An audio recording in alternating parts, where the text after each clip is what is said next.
Assalamu alaikum students. So now we are going to study Coulomb's law. It is the most important topic of chapter number 12. पहले हम इसका introduction ले लेते हैं Coulomb's law का। ये लॉ पेश किया था एक फ्रेंच फिजिक्स ने, फ्रेंच फिजिक्स और केमिस्ट भी था ये। इसका नाम था चार्ल्स ऑगस्टिन डी कूलम।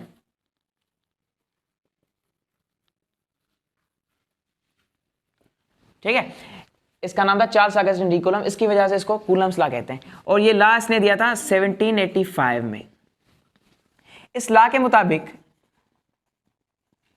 इस लॉ में इसने ये कहा था कि एक चार्ज है, फॉर एग्जांपल ये एक पॉजिटिव चार्ज है। जाहिर सी बात है, मैंने आपको पहले भी बताया था कि चार्ज की एक प्रॉपर्टी है कि जब उसके पास दूसरी कोई चार्ज आ जाती है तो वो उसको उस पर फोर्स लगाती है। ठीक है, तो मैं इस चार्ज के आगे एक यूनिट पॉजिटिव चार्ज, इसको कहते हैं यूनिट पॉजिटिव चार्ज, जिसका मैग्नीट्यूड ओनली 1 कूलम होता है। ये चार्ज मैं इसके सामने लेकर आता हूं तो जाहिर सी बात है ये इस पर फोर्स लगाएगी, ये इस पर फोर्स लगाएगी, आउटसाइड ये इस पर फोर्स लगाएगी।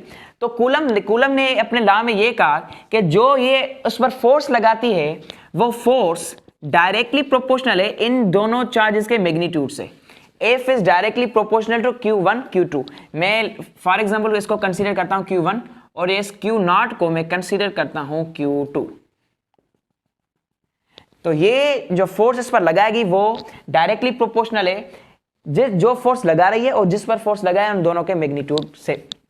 ठीक है, और ये फोर्स इनवर्सली प्रोपोर्शनल है इन दोनों के डिस्टेंस के स्क्वायर से, यानी F is inversely proportional to distance, square of distance.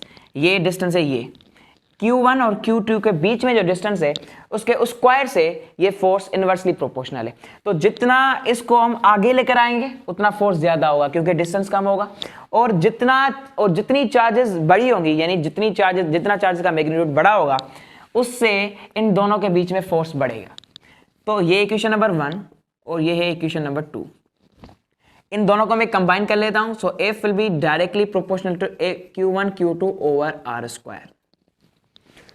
इस प्रोपोर्शनलिटी को मैं खत्म कर देता हूं तो कि K यहां पे कांस्टेंट है, Q1 Q2 upon R square. तो ये जो K है, K is the constant of proportionality.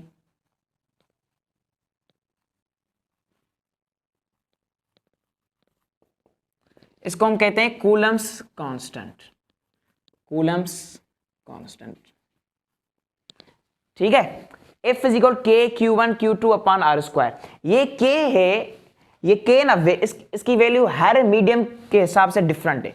ये इसकी वैल्यू है कांस्टेंट, लेकिन इन दोनों चार्जेस के बीच में जो मीडियम होगा, फॉर एग्जांपल यहाँ पे एयर है, फॉर एग्जांपल यहाँ पे एयर है, तो एयर की वजह से जो K की वैल्यू होगी वो 1 होगी, और अगर यहाँ पे कोई और मीडियम होगा तो उसकी वजह से जो K की वैल्यू होगी वो दूसरी होगी। ठीक है, तो ये K की वैल्यू डिपेंड करती है कि यहाँ पे मीडियम कौन सा रखा हुआ है।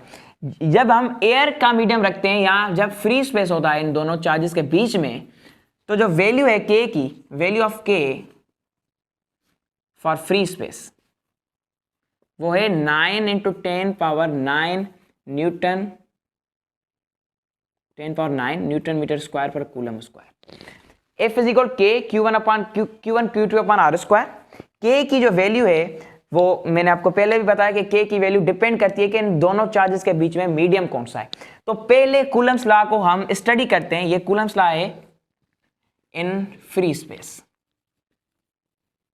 ठीक है, अलग अलग मैं डिस्क्राइब करूंगा कि फ्री स्पेस में कूलम्स लॉ की क्या खुसूसियात है, और कोई मीडियम अगर डिफाइन हुआ हो तो उसमें कूलम्स लॉ कैसे डिफाइन होता है।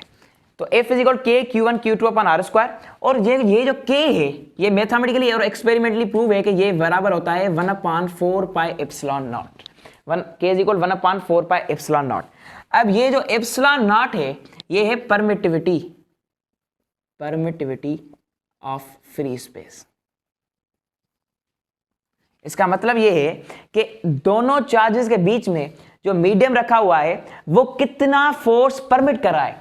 फॉर एग्जाम्पल ये चार्ज इस चार्ज पे फोर्स लगाएगी तो जाहिर सी बात है फोर्स किसी मीडियम से ही ट्रेवल करेगा। तो मीडियम कितना परमिट कर रहा है उस फोर्स को दूसरी चार्ज को लगने में। तो ये ई नॉट की वैल्यू बताती है, ठीक है। ई नॉट है permittivity of free space, free space में कितना फोर्स परमिट होता है, तो उसकी वैल्यू है e naught is equal 8.85 into 10 power -12 coulomb square पर न्यूटन मीटर स्क्वायर, ठीक है। तो उस इक्वेशन को मैं ऐसे भी लिख सकता हूं, F is equal 1/4 pi epsilon not dot Q1 Q2 upon R square. ये भी इसकी एक एक्सप्रेशन है और ये भी इसकी एक एक्सप्रेशन है, इक्वेशन नंबर 3 और इक्वेशन नंबर 4। अब है Coulomb's law in case of medium but other than air. Consider a charge Q1 and consider another charge present in the field. ये चार्ज भी इस पर फोर्स लगाएगी और ये चार्ज भी इस पर फोर्स लगाएगी। मैं कंसीडर कर रहा हूं कि Q1 Q2 पर फोर्स लगा रही है। अगर इन दोनों के बीच में एयर मीडियम है तो वो इक्वेशन जो हमने कूलम्स लॉ के हिसाब से निकाली थी वो थी 1/4 pi epsilon not dot Q1 Q2 upon R square. और ये जो एप्सिलॉन नॉट था वो था परमिटिविटी ऑफ फ्री स्पेस, यानी फ्री स्पेस के बीच में फोर्स कितना परमिट हो रहा है। लेकिन अगर यहाँ पे मैं कोई मीडियम इंट्रोड्यूस करा दूं, फॉर एग्जाम्पल मैं वाटर इंट्रोड्यूस कराऊं या ऑयल इंट्रोड्यूस कराऊं या पेपर इंट्रोड्यूस कराऊं, तो इन दोनों चार्जेस के बीच में जो फोर्स लगेगा वो जाहिर सी बात है सेम तो नहीं होगा ना, रिड्यूस हो जाएगा। फोर्स फ्री स्पेस में या एयर में ज्यादा लगता है, लेकिन ये चार्ज अगर इस चार्ज पर फोर्स लगाएगी, लेकिन बीच में अगर वाटर हो या ऑयल हो या पेपर हो तो फोर्स में कमी आएगी। तो कूलम्स लॉ के इक्वेशन के हिसाब से मैं इसको कैसे लिखूं, तो हमें पता है कि F is equal K Q1 Q2 upon R square, ये बेसिक इक्वेशन है कूलम्स लॉ की।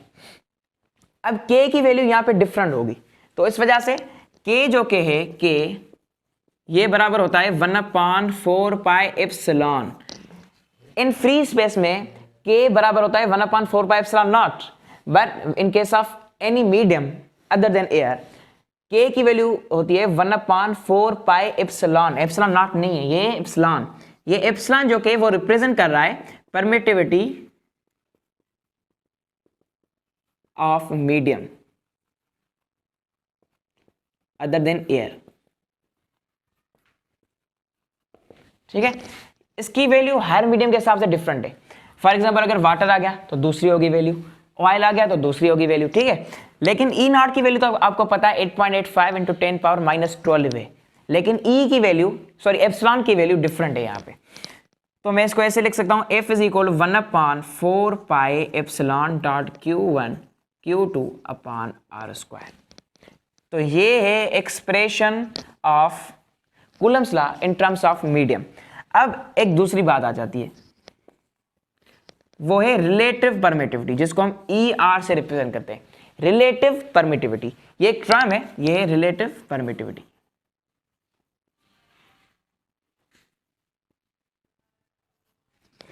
ये एक बेसिक टर्म है। रिलेटिव परमिटिविटी क्या है? एप्सिलॉन को यानी E को, इसका मतलब है कि परमिटिविटी ऑफ मीडियम, इसको अगर मैं कंपेयर करूं ई नॉट से यानी परमिटिविटी ऑफ फ्री स्पेस से, तो जो वैल्यू बनती है ना वो है रिलेटिव परमिटिविटी। तो इसका मतलब है कि ER is the comparison between epsilon and epsilon not.